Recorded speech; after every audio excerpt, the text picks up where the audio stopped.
Começando mais um Trocando Ideias. O tema de hoje, bullying e cyberbullying.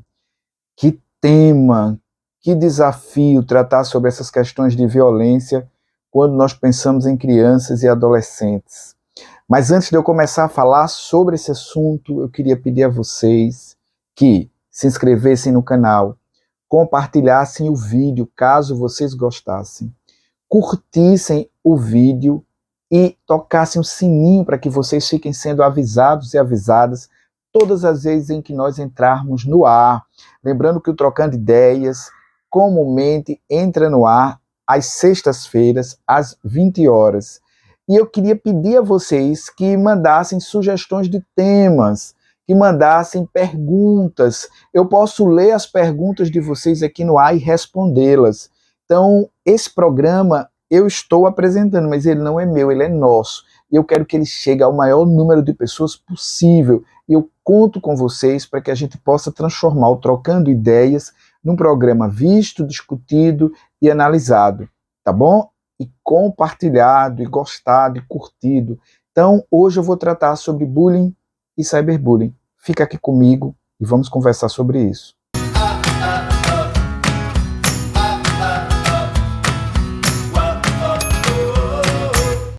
O bullying e o cyberbullying são fenômenos de mesma matriz, ou seja, eles não acontecem com matrizes diferentes. Os motivos que levam ao bullying e ao cyberbullying não são motivos diferentes, são motivos parecidos, muitas vezes iguais, são motivos idênticos, são motivos sinonímicos, né, para dizer uma palavra assim mais complicada para vocês.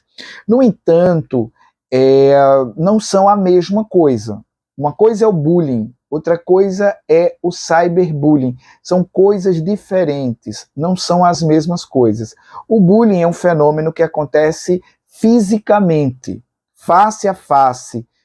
Não é um fenômeno que acontece de maneira virtual. O cyberbullying é um fenômeno que acontece de modo virtual. Então, vou falar um pouquinho sobre o bullying, depois eu falo um pouquinho sobre o cyberbullying, depois eu trato um pouquinho sobre as consequências desse tipo de violência. Tá bom? Então, vamos lá. Vejam, o bullying, ele não é um fenômeno novo. Nós, se fizermos uma análise da história da escola, da vida da criança na escola, da vida do adolescente na escola, em muitas ocasiões nós vamos identificar, nós vamos detectar o bullying. Ocorre que, ali por volta da década de 80, nós tivemos estudos na Europa que trouxeram a relação entre o bullying e o suicídio de jovens, o bullying e o adoecimento psíquico de jovens. Esses estudos foram importantes porque eles sistematizaram mais ou menos algumas características do bullying. Então, por exemplo, nos estudos sobre os quais eu trato, que foram muito oriundos da Noruega, da Bélgica, da França, da Itália, esses estudos apontaram que o bullying ele tinha características, digamos assim, que ocorriam, que faziam parte da natureza do fenômeno. Então, quais características são essas? O bullying é um fenômeno de perseguição. Ele acontece de modo persecutório. Alguém persegue alguém. Essa é uma característica importante no bullying. O bullying não é esporádico, ele não é sazonal, ele não ocorre de forma... como é que eu posso dizer? Ele não ocorre de forma fragmentada, ele é sistemático. Então, o bullying ele é um fenômeno persecutório e ele é um fenômeno sistemático.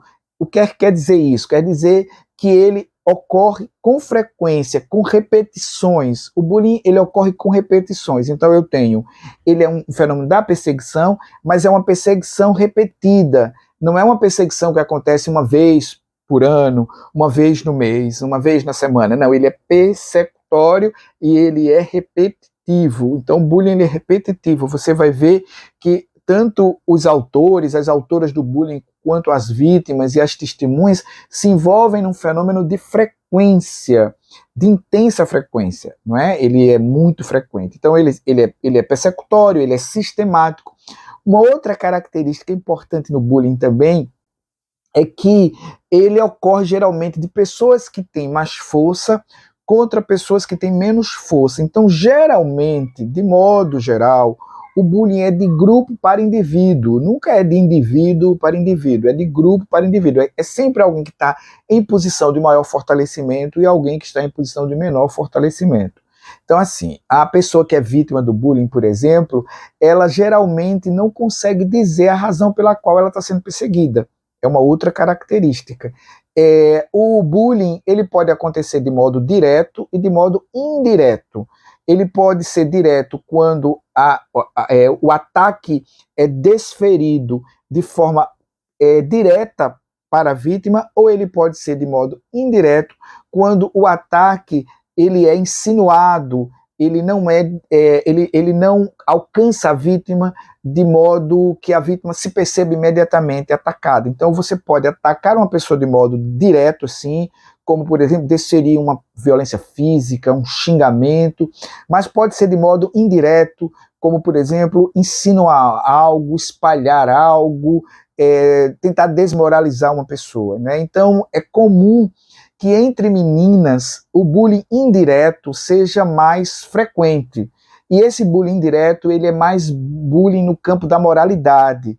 Ele é uma tentativa de desmoralizar mais a pessoa que é vítima, não é uma tentativa de minar a reputação da pessoa. Então é muito comum que entre meninas o bullying seja de campo mais indireto e tenha mais essa característica da moralidade. Entre meninos é mais comum o bullying ser direto e ter mais presente, de forma mais intensa, a violência física, né? O chamado ataque físico é mais comum entre meninos. E o bullying, ele pode acontecer na primeira infância, na segunda infância, na terceira infância, ele ocorre com maior frequência, no entanto, no final da terceira infância, até mais ou menos ali o período de 15, 16 anos da adolescência. A partir dos 17 anos há uma diminuição, digamos assim, o que quer dizer que o fenômeno não quer dizer que o fenômeno desapareça, mas quer dizer que há uma diminuição do fenômeno quando nós vamos observar os estudos. Então, o bullying é um acontecimento físico, né? Ele acontece na face a face, ele tem essas características e ele se dá muito entre pares, mas não quer dizer que ele só se dê entre pares. Ele pode se dar entre pessoas de idades diferentes, ou seja, entre adultos e crianças e adolescentes, entre adolescentes e adultos, é possível que ocorra isso. Alguns estudos firmam a assertiva, digamos assim, que o bullying só se dá na escola, mas há pessoas que opinam e dizem que o bullying também pode ocorrer dentro das casas. As minhas pesquisas apontam que, de fato, o bullying pode ocorrer em lugares que não sejam a escola, como, por exemplo, condomínios, clubes, espaços coletivos de rua. É possível que aconteça o bullying nesse fenômeno, mas a predominância, de fato, é na escola. A escola é um ambiente em que o bullying ocorre com uma frequência impressionante. O cyberbullying, assim, antes de falar do cyberbullying, só voltar um pouquinho. O bullying, ele tem personagens, digamos assim, né? Então tem a pessoa que é vítima, a pessoa que é a atacante, a autora do bullying, a violentadora, e tem as testemunhas. O bullying só acontece com testemunhas, tá certo? Se não houver testemunhas, não vai haver o fenômeno. O fenômeno se dá na medida em que há as testemunhas, em que há um espetáculo para ele acontecer. O cyberbullying é diferente do bullying no aspecto da sua materialização, no aspecto da sua ocorrência. A matriz motivadora é a mesma, mas a materialidade do cyberbullying é diferente. Vou explicar por quê. O cyberbullying, ele se dá por meio dos caminhos virtuais. Então, se o bullying ocorre na escola, e a escola geralmente é de segunda a sexta, no sábado você para o bullying. No cyberbullying, não. O cyberbullying ele ocorre de segunda a domingo, ou de segunda a segunda, 24 horas por dia, sem nenhum tipo de controle. O que quer dizer isso? é muito difícil a vítima se defender quando o fenômeno se dá no meio virtual. O fenômeno se dá no meio virtual e ele pode provocar uma série de consequências. Os estudos apontam que a violência do bullying é muito grande e que a violência do cyberbullying é 70 vezes maior do que a do bullying. Em outras palavras, o bullying é violentíssimo, pode levar você ao suicídio. O cyberbullying é 70 vezes mais violento, pela intensidade com que se dá a violência, pela frequência com que se dá a violência. A violência não se dá, digamos assim, interrompida. Você não tem um refresco, um descanso. Intensamente você vai ser atacado. Por óbvio, no cyberbullying não há violência física.